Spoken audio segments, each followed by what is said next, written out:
আমৃত্য ভালোবাসি তোকে। লেখনীতে সালমা চৌধুরী। পর্ব ৪৫, ভ্যালেন্টাইন স্পেশাল। আবির আবারও মেঘকে ডাকে।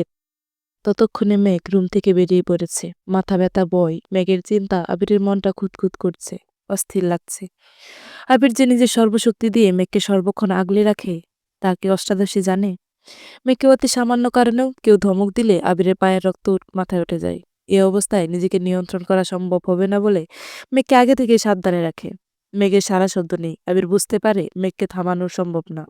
কত দুরাত নির্ঘুম কাটিয়েছে। প্রচন্ড মাথা ব্যথা সত্ত্বেও আবির উঠে ব্যালকনিতে আসলো। ততক্ষণে মেঘ নিচে চলে গেছে। সোফায় বসে আলী আহমদ খান আর মোজাম্মেল খান কিছু কাগজপত্র দেখছিলেন। আবির উপর থেকে স্থির দৃষ্টিতে বাবা, চাচা আর মেঘকে দেখছে। ভেতরটা ভয়ে কাঁপছে। আবির ছোট থাকাকালীন আলী আহমদ খান কয়েকবার আবিরকে নিয়ে ঘুরতে গিয়েছিলেন। তারপর থেকে আজ অব্দি পরিবার নিয়ে কোথাও যান না তিনি। মেঘ মিমেরা কোথাও ঘুরতে যেতে চাইলে ইকবাল খান নিয়ে যান। কখনো বাড়ির ৩ বউ একসঙ্গে শপিং এ যান, কখনো ৩ ভাই একসঙ্গে অফিসে বা অন্য কোথাও যান, আবার কখনো খান বাড়ির ৩ রাজপুত্র আর ২ রাজকন্যা একসঙ্গে ঘুরতে যায়। কিন্তু সকলে একসঙ্গে আজ পর্যন্ত কোথাও যায়নি। ফুপ্পির জন্য মেঘ আজ রিস্ক নিয়ে বড় আব্বুকে রাজি করাতে নিচে আসছে। কিভাবে কি বলবে বুঝতে না পেরে রান্নাঘরে ছুটে গেল। রান্নাঘরে মালিহা খান চা করেছিলেন। মেঘ উত্তেজিত কণ্ঠে বলল, বড় আম্মু, তাও আর চাটা আমি করব। তুই পারবি না মা, হাত পুরাইয়া ফেলবি। মোটেই না। তোমরা সবাই আমাকে এত ছোট মনে করো কেন? আমি কত বড় হয়ে গেছি দেখছো না? তুই বড় হয়ে গেছিস? অবশ্যই হয়েছি। আগামী মাসে ১৯ বছরে পা দিতে যাচ্ছি। মাশাল্লাহ, বিয়ের বয়স তো হয়েই গেছে। জামাই দেখতে হবে তাহলে। মেঘ লজ্জায় বড় আম্মুর আঁচল দিয়ে নিজের মুখ ঢেকে ফেলল। মনে মনে বলল, জামাই ফিক্সড। এখন তোমার ছেলের হাতে সব। তোমার ছেলে যত তাড়াতাড়ি রাজি হবে তত তাড়াতাড়ি আমি তোমার ছেলের বউ হব। আহ, কি শান্তি। মালিয়া খান দীর্ঘস্তে মেঘের মুখ থেকে আঁচল সরিয়ে খানিকটা হেসে বললেন, বিয়ের নাম শুনে এত লজ্জা? মেঘ লাজুক হাসল। মেঘের এই লজ্জার কারণ যে অন্য কিছু এটা মালিহা খানকে বুঝতে দিল না। কিছুটা স্বাভাবিক হয়ে ২ কাপ চা নিয়ে চলে গেল। মেঘের হাতে চায়ের কাপ দেখে দুবাই নড়ে চড়ে বসলেন। মোজাম্মেল খান চায়ের কাপ হাতে নিতে নিতে শান্ত স্বরে শুধালেন, আম্মু, তুমি চা আনতে গেলে কেন? এমনিতেই। আলী আহমদ খান প্রখর নেত্রে মেঘকে দেখে বললেন, মুখ দেখে মনে হচ্ছে বড়সড় আবদার আছে। কি লাগবে বলো মা। মেঘ হাসি মুখে উত্তর দিল, কিছুই লাগবে না বড় আব্বু। মোজাম্মেল খান পুনরায় জিজ্ঞেস করলেন, তোমরা নাকি আজ ঘুরতে গেছিলে? কোথায় গিয়েছিলে? চিড়িয়াখানা আর বোটানিক্যাল গার্ডেনে। ঘোরাঘুরি করে মন ভালো হয়েছে? মেঘ চোখ বন্ধ করে ডুব গিলল। মনে সাহস রেখে বলল, ভালো লাগেনি, বরং মনটা আরো বেশি খারাপ হয়ে গেছে। কেন? ভয়ে মেঘের বুক কাঁপছে। আব্বু আর বড় আব্বুর ধমক না দিয়ে বসেন। দীর্ঘশ্বাস ফেলে মেঘ বলে উঠল, সবাই সবার আম্মু আব্বু সহ পুরো পরিবার নিয়ে ঘুরতে আসছিল। তারা কত আনন্দ করছিল। তাদের দেখতে ভালো লাগছিল। আমার বুঝ শক্তি হওয়ার পর থেকে আমি কোনোদিনও দেখিনি আমাদের বাসার সবাই একসঙ্গে কোথায় ঘুরতে গিয়েছে। আমি চাই আগামীকাল আমাদের বাসার সবাই একসঙ্গে ঘুরতে যাব। এটা আমার অভিযোগ, সেই সঙ্গে আবদারও। আলী আহমদ খান ধীর কণ্ঠে বললেন, তোমার আম্মু, বড় আম্মু, কাকিয়াকে নিয়ে যেও, আর আমি ইকবালকে বলবো নি, সেও তোমাদের সঙ্গে যাবে। মেঘ অভিমানী কণ্ঠে জানালো, আমি বলেছি সবাই মানে খানবাড়ির প্রত্যেকে। সেখানে আপনারা দুজনও পড়েন। মোজাম্মেল খান বাড়ি কণ্ঠে বললেন, আমাদের কাজ আছে, বাকিদের নিয়ে যেও। আগামীকাল বিশ্ব ভালোবাসা দিবস। আমি খোঁজ নিয়েছি, অফিস ছুটি। প্লিজ আব্বু, প্লিজ বড় আব্বু, চলুন না। না মামনি, তোমরা ঘুরে আসো। টাকা দিয়ে সব টাকা দিয়ে দেবনি, খাওয়া দাওয়া করে কেনাকাটা করে আসো। মেঘ এবার কিছুটা ক্ষিপ্ত স্বরে বলল, থাক, টাকা লাগবে না। আপনাদের কোথাও যেতেও হবে না। আমি কত আশ নিয়ে আসছিলাম, সবাই একসঙ্গে ঘুরতে যাব, কত ভালো লাগবে। সত্যি বলতে আপনারা আমায় ভালোই বাসেন না, শুধু মুখেই বলেন। এভাবে বলছো কেন মা? আচ্ছা ঠিক আছে, তোমার আব্বুর সাথে যাবে, তবুও মন খারাপ করো না। মেঘ অত্যন্ত গুরুতর কণ্ঠে বলল, বললাম তো কাউকে যেতে হবে না। আপনারা আপনাদের ব্যবসা কাজ নিয়ে ব্যস্ত থাকুন। আমার ভালোবাসার প্রয়োজন নেই। এরপর থেকে আমাকেও লক্ষ্মী মেয়ে বলে সম্বোধন করবেন না। আপনাদেরকে বিরক্ত করার জন্য দুঃখিত। আপনারা আপনাদের কাজ করুন। মেঘ চলে যেতে নিলেই আলী আহমদ খান ডাকলেন। শান্ত স্বরে মেঘকে বোঝানোর চেষ্টা করলেন, কিন্তু মেঘ নিজের জেদ থেকে নড়বেই না। এক পর্যায়ে মেঘ বলে বসল, আগামীকাল ঘুরতে না গেলে বাড়ি কারোর সঙ্গে কথাই বলবে না মেঘ। আলী আহমদ খান কিছুক্ষণ চোখ বন্ধ করে ভাবলেন। ছোট থেকে বোনকে অনেক আদরে বড় করেছিলেন আলী আহমদ খান এবং মোজাম্মেল খান। বোনের কোনো আবদার কখনো অপূর্ণ রাখেননি। খরচের টাকা বাঁচিয়ে বোনের জন্য গিফট নিয়ে আসতেন। প্রতি সপ্তাহে 4 ভাই বোন মিলে ঘুরতে যেতেন। ইকবাল খান সবার ছোট থাকা সত্ত্বেও আলী আহমদ খান আর মোজাম্মেল খানের বোনের প্রতি ভালোবাসা বেশি ছিল। কিন্তু বোন এমন কাণ্ড ঘটানোর ফলে ভাই বোনদের শারীরিক মানসিক দুভাবেই বিচ্ছেদ ঘটেছে। পরিবারকে সময় দেওয়া, বিশেষ করে ঘুরতে নিয়ে যাওয়াটা একেবারে ছেড়েই দিয়েছেন। দু একবার গেলেও মাথায় শুধু বোনের স্মৃতি ঘুরত। তার জন্য পরিবারের দায়িত্ব ছেড়ে ব্যবসায় হাল শক্ত করে ধরেছেন। বড় ভাইদের দেখা দেখি মোজাম্মেল খানও ধীরে ধীরে একই পথে পথিক হয়ে গেছেন। সেই সঙ্গে পরিবারের পুরো দায়িত্ব পড়েছে ইকবাল খানের উপর। বাসার বাজার থেকে শুরু করে কেউ অসুস্থ হলে হাসপাতালে নেওয়া, ডাক্তার দেখানো, ঘুরতে নিয়ে যাওয়া সম্পূর্ণ দায়িত্ব ইকবাল খানের। অনেক ভেবেচিন্তে অবশেষে আলী আহমদ খান জানালেন তিনি আগামীকাল যাবেন। এবার মেঘের খুশিকে দেখে মেঘ ছুটে গিয়ে বড় আম্মুকে ডেকে নিয়ে আসছে। আকলিমা খান, মিম আদিকেও পড়াচ্ছিলেন, তাদেরকেও ডেকে নিয়ে আসছে। এর মধ্যেই আবির নিচে নামছে। মেঘ আবিরের দিকে তাকিয়ে টানা দুবার ভ্রু নাচালো। আবিরও নিঃশব্দে হাসলো। চোখের ইশারাতেই মেঘের প্রশংসা করলো। আবির নামতেই মোজাম্মেল খান জিজ্ঞেস করলেন, আগামীকাল কি তুমি ফ্রি আছো? কিছু কাজ আছে। কেন চাচ্ছ? মেঘ একদম পাগল করে ফেলতেছে। আগামীকাল নাকি ভালোবাসা দিবস, সেই উপলক্ষে বাসার সবাইকে নিয়ে ঘুরতে যাবে। তুমি কি সময় দিতে পারবে? আবির উদাসীন কণ্ঠে বলল, সবাই গেলে আমার তো সময় দিতেই হবে। কাজ না হয় পরেই করলাম। আবিরের ভাবের কথা শুনে মেঘ কপাল কুঁচকে আবিরের দিকে তাকিয়ে আছে। দিনরাত এক করে ফুপ্পিকে নিয়ে ভাবা মানুষটা ফুপ্পির সাথে সবার দেখা করানোর চিন্তায় আধমরা হয়ে যাচ্ছিলেন। অথচ আব্বুর সামনে এসে কি সুন্দর করে বললেন ওনার নাকি কাজ আছে। কি এমন কাজটা ওনার? ইতিমধ্যে ইকবাল খান বাসায় আসছেন। তানবীরকেও জানানো হয়েছে কোথাও যাওয়া হবে, কখন যাবে সিদ্ধান্ত শেষে যে যার মতো চলে গেছে। আলী আহমদ খান, মোজাম্মেল খান দুজনে আবার কাগজপত্র দেখছেন। ইকবাল খান, আকলিমা খান, মিম আদি সকলে রুমে চলে গেছেন। আবির খেতে বসেছে। আবিরকে দেখে মেয়েকে আবিরের বিপরীতে বসেছে। ডাইনিং টেবিলে আর কেউ নেই। হালিমা খান খাবার রেডি করছেন। মেঘ আবিরের দিকে তাকিয়ে বিড়বিড় করে বলল, আপনার আগামীকাল কি এমন কাজ শুনি? কোনো কাজ নেই। কেন? একটু আগে যে বললেন ব্যস্ত, কাজ আছে। আবির উষ্ঠতায় কিছুটা প্রশস্ত করে বলল, কখনো কখনো পরিস্থিতি বুঝে মুখে মুখে হলেও ব্যস্ততা দেখাতে হয়। সবাই এক্সাইটেড হয়ে গেলে সমস্যা আছে। মেঘ মাথা চলকে বলল, আপনি কি ভাবেন আর কি করেন আপনিই জানেন। আবিরের প্রশস্ত উষ্ঠ আরো বেশি প্রশস্ত হলো। আবির তপ্ত স্বরে বলল, thank you my dear Sparrow, my pleasure. আজ সকাল থেকে বাড়িতে হইচই। মিম, মেঘ আদি তিনজনই খুব এক্সাইটেড। গতকাল হুট করে আবির শাড়ি নিয়ে আসছিল, তাই সাজার তেমন সময় পাইনি। আজ মেঘ সকাল সকাল চলে শ্যাম্পু করে অনেকটা সময় নিয়ে শাওয়ার নিয়েছে। ভেজা চুল ছেড়ে সারা বাড়ি ঘুরছে। সবাই রেডি হয়ে যাচ্ছে। কি ড্রেস পরবে মেঘ এখনো সিদ্ধান্তই নিতে পারছে না। ভালোবাসা দিবসে আবিরের সঙ্গে মিলিয়ে জামা পরবে, এটা আগে থেকে ভেবে রেখেছিল। কিন্তু সারাদিন যাবৎ আবিরের কোনো হদিশ নেই। সেই সকালে বেরিয়েছে, এখনো আসছে না।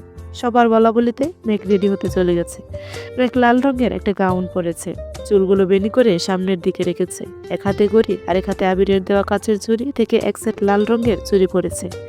আজ কানে বড় দুল দিয়েছে। ঠোঁটে লাল টকটকে লিপস্টিক, চোখে আইলাইনারের সাথে হালকা করে দেওয়া কাজল।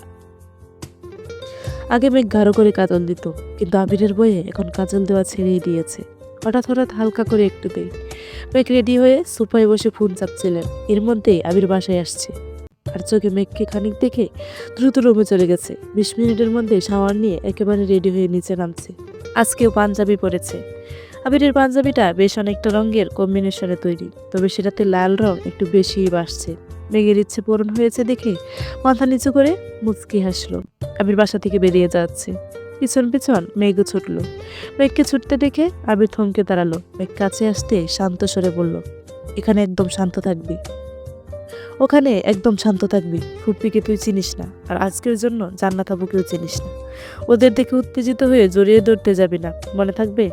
আচ্ছা ঠিক আছে। কিন্তু আপনি সকাল থেকে কোথায় ছিলেন? ফুপ্পির দুশ্চিন্তা করতে করতে অসুস্থ হয়ে পড়ছিল। আইরিন কল দিয়ে কান্নাকাটি করতেছিল, তাই বাসায় গেছিলাম। মেঘ উদ্বিগ্ন কণ্ঠে বলল, আমার ফুপ্পির জন্য খুব টেনশন হচ্ছে, আর আমার আব্বুর জন্য বেশি টেনশন হচ্ছে। আচ্ছা যাই হোক, তুই মুড অফ করে থাকিস না। বাসার সকলের সঙ্গে ঘুরতে ইচ্ছে পূরণ হচ্ছে সেটাতেই ফোকাস কর। মেঘ কথা না বাড়িয়ে সোজা গাড়িতে বসলো। একটু পর মিম আদি সহ সকলেই চলে আসছে। বাসার আশেপাশে সুন্দর নিরিবিলি জায়গা ঘুরে হালকা নাস্তা করে পরিশেষে রমনা পার্কে আসলো। আবির আর তানবীর এমন ভাব নিচ্ছে যে বাবা চাচার কথা ছাড়া তারা কোনো দিকে যায়ই না। রমনা পার্কে যাবে কিনা সেই অনুমতিও বাবার থেকে নিয়েছে আবির। শান্ত পরিবেশে হাঁটছে সকলে। মেঘের কথা মাথায় রেখে আলী আহমদ খান নিজেই মিম মেঘদের ঘুরিয়ে ঘুরিয়ে দেখাচ্ছেন, এটা সেটা গল্প বলছেন। সামনের দিকে 3 ভাই মিম আদি মেঘ, তারপর 3 বউ, সবশেষে আবির আর তানবীর। ফুপির কথা জানতে মেঘ ইচ্ছে করেই সামনে থেকে পেছনে আসছে, কিন্তু পরিস্থিতি বেশ ঠান্ডা। আবির তানবীর কোনো কথা বলছে না। আবির ফোনে কাকে যেন মেসেজ পাঠাচ্ছে। তানবীর আবির কারো কাছে পাত্তা না পেয়ে মেঘ চলে যেতে নিলে আবির আচমকা মেঘের হাতের কবজিতে শক্ত করে ধরে। মেঘ পিছনে ফিরতে আবির চোখের ইশারা করলো সামনে না আগানোর জন্য। সামনে সবার হাঁটা হঠাৎই থেমে গেছে। মেঘ এবার গাড় ফিরিয়ে তানবীরকে দেখার চেষ্টা করলো। তানবীর কিছুই দেখেনি। বাপ করে মেঘকে ক্রস করে সামনে গিয়ে মেঘকে আড়াল করে দাঁড়িয়েছে। আবির মেঘের হাত ধরে রাখছে, এই দৃশ্য যেন কারোর নজরে না পড়ে তার জন্যই আড়াল করে দাঁড়িয়েছে। মালিহা খান জান্নাতকে দেখিয়ে এগিয়ে গেলেন। বাকিরা সকলেই দাঁড়িয়ে আছেন। মালিহা খান উত্তেজিত কণ্ঠে বললেন, আরে জান্নাত, কেমন আছো? জান্নাত একগাল হেসে উত্তর দিল, আলহামদুলিল্লাহ ভালো। আপনি কেমন আছেন আন্টি? আপনারা সবাই বুঝি ঘুরতে আসছেন? আলহামদুলিল্লাহ ভালো। মেঘের আবদার, আজকে স্পেশাল দিনে সবাইকে নিয়ে ঘুরবো, তার জন্য আসলাম। জান্নাত এবার আলী আহমদ খানকে উদ্দেশ্য করে বললেন, আসসালামু আলাইকুম আঙ্কেল, কেমন আছেন? আলহামদুলিল্লাহ। তুমি ভালো আছো তো? জি আলহামদুলিল্লাহ। হালিমা খান স্বাভাবিক কণ্ঠে শুধালেন, তা জান্নাত, তুমি কি একা আসছো?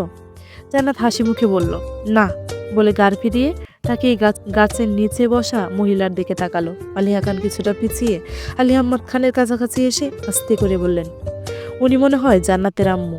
আপনাকে যে বলেছিলাম কিছু তো বললেন না। আজকে তাহলে আমাদের বাসায় দাওয়াত দিবনি, আপনি কি বলেন? ঠিক আছে, তোমার যেহেতু এত ইচ্ছে, দিও দাওয়াত, আমার কোনো সমস্যা নেই। মালিহা খানের মুখ উজ্জ্বলতায় ঝলঝল করছে। উত্তেজিত কণ্ঠে জান্নাতকে প্রশ্ন করলো, উনি তোমার আম্মু না? ডাকো, একটু কথা বলি। জান্নাত ঘাড় ঘুরিয়ে ডাকলো, আম্মু এদিকে আসো। ঠোঁটে হাসি রেখে জান্নাত মালিহা খানকে বলল, উনি আমার শাশুড়ি আম্মু। সহসা স্তব্ধ হয়ে গেছে সবকিছু। মালিহা খান অবিশ্বাস্য চোখে তাকিয়ে আছে জান্নাতের দিকে। জান্নাতের কথা শুনে আলী আহমদ খানও কপাল কুঁচকালেন। মালিহা খান প্রায়ই আবিরের জন্য জান্নাতের কথা বলেন, কিন্তু আলী আহমদ খান তেমন সাড়া দেননি বলে এতদিন কিছুই বলতে পারেনি। অথচ এই মেয়ে বিবাহিত, ওনাদের সাথে সাথে বাকিরাও অবাক চোখে তাকিয়ে আছে। মালিহা খান এতটাই শখ যে কিছুই বলতে পারছেন না। এদিকে আবির মেঘের হাত ধরেই রেখেছে যাতে মেঘ কোনোভাবে সামনে না যায়। তানবীর মেঘের সামনে দাঁড়ানো, তাই মেঘ জান্নাত আপুর কথা শুনলেও আপুকে দেখতে পাচ্ছে না। মেঘ গাড় কাত করে জান্নাতকে দেখার চেষ্টা করছে। আকলিমা খান খানিক ভেবে প্রশ্ন করলেন, তোমার বিয়ে কবে হয়েছে? অক্টোবরের 12 তারিখ আন্টি। মালিয়া খান এবার দ্বিতীয়বারের মতো আশ্চর্য হলেন। আজ ফেব্রুয়ারি 14, মানে 4 মাসের উপরে হয়েছে জান্নাতের বিয়ে হয়েছে। অথচ উনি তাকে ছেলের বউ বানাতে উঠে পড়ে লেগেছিলেন। হালিমা খান বললেন, আমাদের বললে না তো? আসলে আন্টি হুট করে বিয়ের দিন তারিখ ঠিক হয়েছিল, আর ওই রকম প্রোগ্রামও করা হয়নি, এজন্য আর বলা হয়নি। তা তোমার হাজবেন্ড কি করে? জবের জন্য আপাতত দেশের বাইরে আছেন। দোয়া করবেন আমাদের জন্য। ফি আমানিল্লাহ। স্বামী সংসার নিয়ে সুখে থাকো। মালিয়া খানের চোখ মুখ ফ্যাকাশে হয়ে গেছে। জান্নাতকে দেখে যতটা উত্তেজিত ছিল, এখন ঠিক ততটাই নিরুদ্বেগ। কোমল দৃষ্টিতে জান্নাতের দিকে তাকিয়ে আছে। জান্নাত পুনরায় একটু উচ্চ স্বরে ডাকলো, কি হলো আম্মু, আসো। এবার মহিলা উঠলেন, মাথায় ওড়না দেওয়া, মাথা নিচু করে এগিয়ে এসে ভরাট শীতল কণ্ঠে বললেন, আসসালামু আলাইকুম। আস্তে করে সকলে সালামের উত্তর দিয়ে তাকালেন সেই মহিলার দিকে। মহিলার মুখ তুলে তাকাতেই চোখাচোখি হলো আলী আহমদ খানের সাথে। পাশে তাকাতে মুজাম্মেল খান। প্রকৃতি যেন থমকে গেছে। মুহূর্তে নিস্তব্ধতায় ছেয়ে গেছে সবকিছু। মাহমুদা খানের দৃষ্টি একে একে সকলকে দেখছে। মালিহা খান, ইকবাল খান, পিছনে হালিমা খান আর আকলিমা খানকেও এক পলক দেখে নিলেন। আবিরের হাতে থাকা মেঘের ছোট্ট হাতটা থরথর করে কাঁপছে। ভয়ে বুকের ভেতরে হৃৎপিণ্ড ছুটছে এদিক সেদিক। হাত পা ঠান্ডা হয়ে আসছে। 28 বছর পর মুখোমুখি হয়েছে ভাই বোন। কি হতে চলেছে ভেবেই মেঘের শরীর কাঁপতে শুরু করলো। আবির 2 কদমে গিয়ে মেঘের পাশে দাঁড়ালো। মেঘের হাত ছাড়তেই মেঘ ব্যালেন্স হারিয়ে পড়তে নিলে আবির তৎক্ষণাৎ ডান হাত দিয়ে মেঘের কুনোয়ের উপর চেপে ধরল।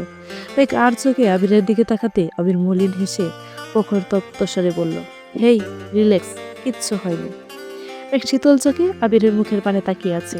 কপালে গান বেয়ে বেয়ে নিচে পড়ছে। দুশ্চিন্তায় দুধের নেই মুখ বিবর, রক্তাপ হয়ে গেছে। মেঘ অল্পতেই ইমোশনাল হয়ে যায়। পরিস্থিতি সামলানোর আগেই ভেঙে পড়ে। আবির পকেট থেকে রুমাল বের করে আলতোভাবে মেঘের কপাল, নাক, থুতনি মুছতে মুছতে বলল, এই পাগল, এত টেনশন কিসের তোর? আমি আছি তো নাকি? আবির মেঘের মাথায় হাত বুলাতে বুলাতে দীর্ঘ কণ্ঠে বোঝাচ্ছে। মেঘ শান্ত মেয়ের মতো আবিরের কথা শুনছে। এদিকে মাহমুদা খানের দিকে এক দৃষ্টিতে তাকিয়ে আছে সকলেই। আর 28 বছর পর কাউকে হুট করে দেখলে কখনোই চেনা সম্ভব না। বেশ কিছুক্ষণ পর ইকবাল খান শ্বাস ছেড়ে গম্ভীর কণ্ঠে বললেন, আপা। মিম আদি একবার আব্বুর মুখের দিকে তাকাচ্ছে, আবার মহিলাকে দেখছে, আবার গাড় ফিরিয়ে বাকিদের দেখছে।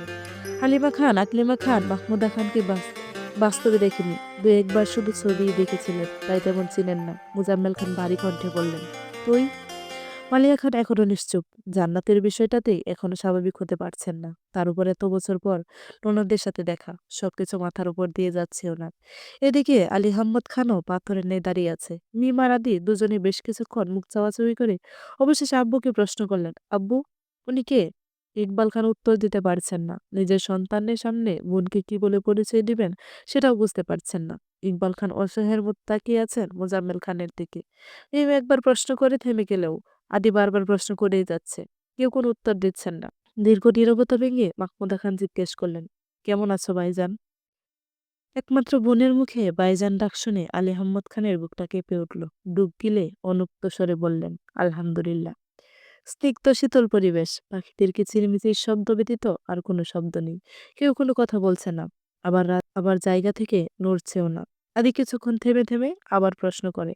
মাহমুদা খানের পরিচয় জানতে চাই, কিন্তু কেউ বলে না। জান্নাত সশরীরে এতক্ষণ উপস্থিত থাকলেও তার মনোযোগ ছিল ফোনে। আসিফ কল দেওয়ায় ফোন দিয়ে একটু দূরে চলে গেছিল। কথা শেষ করে এগিয়ে আসতে আসতে স্বাভাবিক কণ্ঠে বলল, আম্মু, কথা শেষ হয়নি, চলো বাসায় যাই। মাহমুদা খানের কান্না গলায় আটকে আছে। এত বছর পর ভাইদের স্বচক্ষে দেখছেন, ঠিকমতো কথাও বলতে পারছেন না। মাহমুদা খান শীতল কণ্ঠে বললেন, আসছি ভাইজান। মাহমুদা খান জান্নাতের পাশে হেঁটে যাচ্ছেন। প্রত্যেকে সেদিকে তাকিয়ে আছে। প্রত্যেকটা সদস্যের ভিতর ঘুরে শুধু দীর্ঘশ্বাস বেরিয়ে আসছে। আলী আহমদ খান, মুজাম্মেল খান সহ সকলেই আজ কঠিন সত্যের মুখোমুখি হয়েছে। সন্তানদের প্রশ্নের উত্তরে না পারছে সত্যি বলতে, না পারছে এড়িয়ে যেতে। মেঘ আবিরের দিকে তাকিয়ে ক্রু কুচকালো। আবির নিঃশব্দে ডান ক্রু উঁচাতেই মেঘ বিড়বিড় করে বলল, ফুপি চলে গেল কেন? আমি বলেছি চলে যেতে। কেন? আবেগ, অনুভূতি, ভালোবাসা 28 বছর যাবৎ চাপা পড়ে কঠিন পাথরের রূপ নিয়েছে। সেই পাথর 5-10 মিনিটে গলবে না, তার জন্য পর্যাপ্ত সময় লাগবে।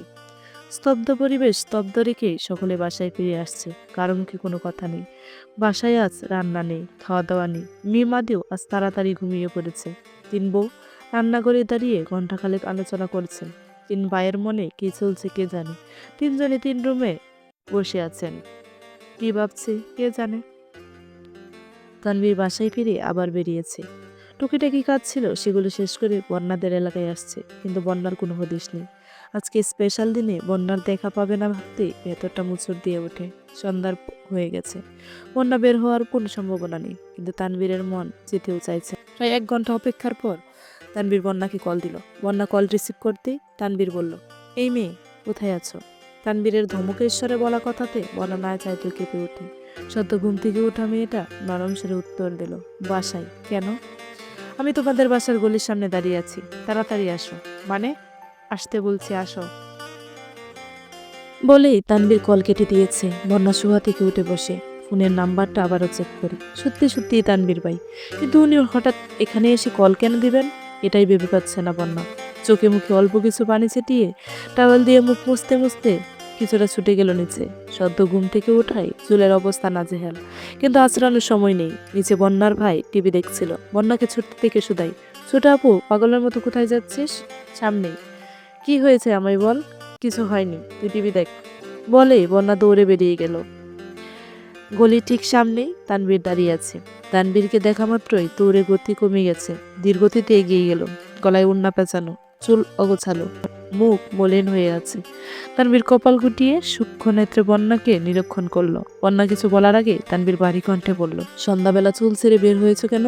আর চুলের এই দশা কেন? মাথায় ওড়না দাও। ওড়না মাথায় দিতে দিতে নিরুদ্বেগ কণ্ঠে জবাব দিল, ঘুমাইছিলাম। অসময়ে ঘুমাও কেন? সন্ধ্যাবেলা ঘুমাইতে নেই, তুমি জানো না? জানি, ঘুম পাচ্ছিল তাই। হাতের কি অবস্থা দেখি? বন্যা আস্তে করে হাত বাড়ালো, ব্যান্ডেজ খুলে ফেলেছে। তানভীর বন্যার হাত ধরে ফোনের আলো দিয়ে ভালোভাবে হাতটা দেখলো, তারপর ধীর স্বরে বলল, দেখে শুনে কাজ করতে পারো না? কিছু ওষুধ বন্যার হাতে দিয়ে বলল, এই ওষুধগুলো ঠিক মতো খেও, তাড়াতাড়ি ঠিক হয়ে যাবে। গতকালই নিয়ে আসতাম, কিন্তু জরুরি কাজে বের হয়েছিলাম, আর এত রাতে বের হতে পারবো না, তাই আসেনি। আমি ওষুধ খাচ্ছি, আজ থেকে এগুলো খাবা। আন্দাজে আনিনি, ডাক্তারের সাথে কথা বলে নিয়ে আসছি। এটুকু বিশ্বাস রাখতে পারো। বিশ্বাসের কথা আসছে কোথা থেকে? আমি বলছিলাম, আর কিছু বলতে হবে না, খাবারগুলো খেয়ে নিও। নাও। এত কিছু কেন আনছেন? এসবের কোনো দরকার ছিল না। তাহলে কি দরকার বলো? এনে দিয়ে যাচ্ছি। আল্লাহ, কিছুই দরকার নাই আমার। মেঘ কোথায়? বাসায়। কল ধরে না, একটু বলে দিবেন প্লিজ। ওনও একটু টেনশনে আছে, টেনশন ফ্রি হলে নিজেই কল দেবে। বন্যা চিন্তিত স্বরে শুধালো, কি হয়েছে? তেমন কিছু না, বাসায় একটু সমস্যা চলতেছে, জানোই তো, বোন অল্পতেই হাইপার হয়ে যায়, এই আর কি। বন্যার মাথায় আবির ভাইয়ের কথা ঘুরছে, বাসায় এর কোনো সমস্যার কথা বন্যার মাথায় আসছে না। তবে কি আবির ভাইয়ের সঙ্গে সমস্যা হয়েছে? মেঘ উদ্বিগ্ন কণ্ঠে আবারও প্রশ্ন করলো, বাসায় কি সমস্যা হয়েছে বলা যাবে প্লিজ? বনুকে জিজ্ঞেস কইরো, বনুই বলবে। সন্ধ্যার পর এতক্ষণ বাইরে থাকা ঠিক না, বাসায় চলে যাও। জি আচ্ছা, ধন্যবাদ। ওনা গলি দিয়ে চলে যাচ্ছে, লাইটের আলোতে তানভীর স্থির দৃষ্টিতে চেয়ে সেই দৃশ্য দেখছে। এদিকে বাসার হিমশীতল পরিবেশ দেখে মেঘের খুব চিন্তা হচ্ছে। মেঘ বাসায় ফিরে ফুপ্পির সঙ্গে কথা বলেছে। বেশ কিছুক্ষণ যাবৎ আবির সোফায় হেলান দিয়ে বসে আছে। ড্রয়িং রুমে আর কেউ নেই। মেঘ বেলকনি থেকে আবিরকে দেখে নিচে আসলো। আবিরের চোখ বন্ধ রেখে নিগৃহীতভাবে ডাকলো, আবির ভাই। আবির চোখ মেলে আর চোখে তাকালো, কিছুই বলল না। মেঘ আবারও বলল, এখানে বসে আছেন কেন? রুমে যান। রুমে যেতে ভয় লাগতেছে, আব্বুর নিস্তব্ধতা আমায় খুব ভাবাচ্ছে। আর কারোটা জানি না, তবে আব্বুর জন্য খুব চিন্তা হচ্ছে। বড় আম্মু খুব কষ্ট পাইছে, জান্নাত আপুর বিয়েটা আগেই জানিয়ে দিলে হতো। আম্মুর কষ্ট পাওয়াটা আহামরি কিছু না, আমি বারবার বারণ করা সত্ত্বেও আমার বউ ভাবতে হয় কেন? কয়েকবার বলার পরও যেহেতু মানেনি, তাই আমি আর কিছু বলিনি। বই ভাবতে থাকুক, আমার না হয়। আসিফ ভাইয়ের বউ তো। আমি যেটা চাইছিলাম ওটা হয়নি। কি চাইছিলেন? তানবীরকে দিয়ে জান্নাতকে আনাইছি। তানবীর আর জান্নাত বয়স কাছাকাছি। আমি ভাবছি আম্মু বাবা মামুনি তানবীরকে নিয়ে সন্দেহ করবে, আর আমি ওইটাকে কাজে লাগাবো। উল্টো আমি ফেসে গেছি। আম্মু ডিরেক্ট আমার বউ বানানোর চিন্তা করে ফেলছে। তার মানে এসব আপনার প্ল্যান? হ্যাঁ, সবটাই পরিকল্পিত। আগে যে বললেন আমার জন্য জান্নাত আপুকে আনছিলেন, তোর জন্যই আনছি। ফুপ্পি কি তোর না? চান্স কি তুই পাসনি? তাহলে কার জন্য করছি এসব? মেঘ নিশ্চুপ। আবির পুনরায় বলল, তোর জন্য যদি শিক্ষক লাগতো, তবে এই শহরে ভালো শিক্ষকের অভাব ছিল না। তারা তোকে দায়িত্ব নিয়ে পড়িয়ে চান্স পাওয়াইতো। কিন্তু ফুপির সাথে কিভাবে সম্পর্ক ঠিক করব তা ভেবে পাচ্ছিলাম না। একমাত্র উপায় ছিল জান্নাত। জান্নাত তোকে পড়ালে আর তুই চান্স পেলে বাসায় মানুষের জান্নাতের প্রতি পজিটিভ চিন্তা আসবে। তখন ধীরে ধীরে ফুপির সংস্পর্শে আসা যাবে। আরেকটা হচ্ছে বউ বানানোর চিন্তা। ওইটা আসলে শুরুতে ছিল না। তানবীরকে নিয়ে আনাইছিলাম কারণ আমি দেশে ছিলাম না। দেশে ফিরে আমি টিচার কিভাবে পাবো? তাছাড়া জান্নাত যে রাকিবের বোন, ওটা জানলে সবাই শিওর তোর নিত আমার জান্নাতের সাথে সম্পর্ক। এই জন্য মূলত তানবীরকে দিয়ে আনানো, কিন্তু তাতে কোনো লাভ হলো না। মেঘ কপাল চুলকে বিড়বিড় করে বলল, আপনি খুব চালাক। বাংলা হিটলার বলি না আপনাকে? চালাক আর হতে পারলাম কই? নিয়তির বেড়াজালে বন্দি হয়ে আছি আমি। কি হয়েছে? কিছু না। রুমে গিয়ে রেস্ট নেই। মেঘ রুমে এসে টেবিলের উপর মাথা রেখে চোখ বন্ধ করে শুয়ে আছে। 20-25 মিনিট পর আবির দরজায় আসলো, ঠান্ডা কণ্ঠে বলল, আসবো? মেঘ মাথা তুলতেই দেখলো আবির, মৃদু হেসে বলল, আসুন। আবির হাতে নুডলসের বাটি নিয়ে রুমে ঢুকলো। মেঘের টেবিলে রুমের নুডলসের বাটি রেখে বলল, রাতে রান্না করিনি, এটা খেয়ে নে। নুডলস আপনি রান্না করেছেন? হ্যাঁ। আপনি নুডলসও রান্না করতে পারেন? জি ম্যাডাম। আর কি কি পারেন? কি খেতে চান বলুন শুধু। বাবা, এত কনফিডেন্স! হুম। মেঘ মায়াবী দৃষ্টিতে আবিরকে দেখছে। আবিরের কণ্ঠে এই হু শুনলেই অষ্টাদশের কোমল হৃদয়ে ঘূর্ণিঝড় বয়ে যায়। মাত্র রান্না করে আসায় আবিরের শরীর কিছুটা ঘেমে গেছে। ঘামে ভেজা কপালে চুল লেপ্টে আছে, নাকের ডগায় ঘাম চিকচিক করছে। দাড়িগুলো তো চোখ পড়তেই অষ্টাদশে ডুব গেল। সম্পূর্ণ আবিরই অষ্টাদশীর প্রিয়, তবে আবিরের দাড়ি অষ্টাদশীর ইমোশন। দাড়িতে নজর পড়তেই ছুতে ইচ্ছে করে, আর কোনোভাবে স্পর্শ করলেও গা শিউরে ওঠে। আবিরের দাড়ি দেখতে দেখতে আবিরের গালে কিস করার ঘটনা মনে পড়ে গেল। অমনি মেঘ লজ্জায় মাথা নিচু করে ফেললো। আবির মৃদু স্বরে শুধালো, কি হয়েছে? কোনো সমস্যা? মেঘ মনে মনে আওড়ালো, আপনি মানুষটা আগাগোড়াই সমস্যা। মায়ার চাদরে আবদ্ধ করে দিনকে দিন আমাকে প্রগাঢ় মনকে অনুগ্রহ করে তুলছেন। কি ভাবছিস? তেমন কিছু না। বল শুনি। বলবো? বল। ধমক দিবেন না তো? না, ধমক দিব না। তোর মনে যা যা অজ্ঞাত কথা আছে বল, সব শুনবো আমি। আমি বলতেই মেঘের ফোনে কল বেজে উঠল। মেঘ ফোন হাতে নিতেই দেখলো মিনহাসের কল। আবিরের চোখে মিনহাসের নাম পড়া মাত্রই আবির রগে রগে রক্ত সঞ্চালন বেড়ে গেছে। রাগে শরীর গরম হতে শুরু করেছে। চোখ রক্তাভ হয়ে গেছে। মেঘ কল কেটে দিয়েছে, তারপর আবার কল দিয়েছে। আবির ফ্লোরের দিকে তাকিয়ে রাগ কমানোর চেষ্টা করছে। আজকে স্পেশাল দিনে আবির মেঘকে কিছু একটু সময় দিতে পারেনি, তাই ভেবেছিল আজ মেঘের মনে সুপ্ত অনুভূতি জানবে, যতটা সম্ভব মেঘকে আশ্বস্ত করবে। কিন্তু মিনহাস কল দিয়ে সব ধ্বংস করে দিয়েছে। মিনহাস দ্বিতীয় কল রিসিভ করলো মেঘ। মিনহাস আদো আদো কণ্ঠে বলল, বেবি, হ্যাপি ভ্যালেন্টাইন ডে। কানে কথা ঢোকা মাত্রই আবিরের কান দিয়ে গরম বাতাস বের হতে শুরু করেছে। ক্রোধ এক হাতে কপালের দুপাশ চেপে ধরেছে। বসে থাকতে ইচ্ছে করছে না। বসা থেকে উঠে দীর্ঘ কদম ফেলে রুম থেকে বেরিয়ে গেছে। মেঘ আবিরের প্রস্থানের শব্দ শুনে গাল ফিরিয়ে দেখলো। রাগে গজগজ করতে করতে মিনহাসকে বলল, হারামি, রাখ তোর ভ্যালেন্টাইন। আমার ভ্যালেন্টাইনে 18 বাজায় দিছস। আমায় বেবি বলবি না বানর, তুই জীবনেও ভালো হবি না। কল কেটে দেওয়ার পরও বারবার কেন কল দিচ্ছিস? আমার কপালটাই খারাপ। দূর, ভাল লাগে না। বাই। মেঘ রাগে ফুঁসতে ফুঁসতে কল কেটে দিয়েছে। আবির ভাই যখনই মেঘের কাছাকাছি আসে, একটু শান্তশিষ্টভাবে কথা বলে, তখনই কেউ না কেউ বাধা দেয়। মেঘের মেজাজ চরমে। বন্যা ফোন দিচ্ছে। কল কেটে রাগে ফোন বন্ধ করে রেখে দিয়েছে। এদিকে আবিরের আক্রোশ ক্রমে ক্রমে বাড়ছে। নিজের প্রতি বড্ড রাগ হচ্ছে। আজ মনে হচ্ছে মিন্নাস আর তামিমকে প্রথম দিনই ওয়ার্নিং দেওয়া দরকার ছিল। তানবীর আর রাকিব এতবার বলার পরও আবির সায় দেয়নি। প্রতিনিয়ত এদের আচরণ নিজেই অতিষ্ঠ হয়ে যাচ্ছে। আবির আজ পর্যন্ত মেঘকে ভালোবেসে বেবি রাখতে পারল না। কোথাকার কোন ছেলে বেবি বলে সম্বোধন করছে। আবির বারান্দার গ্রিলে মাথা রেখে দাঁড়িয়ে আছে। ক্ষণে ক্ষণে রক্ত টকবক করে উঠছে। ঘণ্টাখানেক পর আবির আবারও নিচে আসছে। রাত 12টা নাগাদ সোফাতেই শুয়েছিল। 12টার পর রুমে গিয়ে ঘুমিয়েছে। 1 ঘন্টাও হয়নি, নিচে চিল্লাচিল্লির শব্দে আবির তাড়াহুড়ো করে ছুটে আসে। মেঘ, তানবীর, ইকবাল খান, মোজাম্মেল খান সকলেই সজাগ হয়ে গেছেন। আবিরের আব্বুর শরীর খারাপ লাগছে। মাথায় কেমন করছে, শরীর ঘামতেছে। ইকবাল খান আর মোজাম্মেল খান তড়িঘড়ি করে গাড়ি বের করে চলে গেছেন।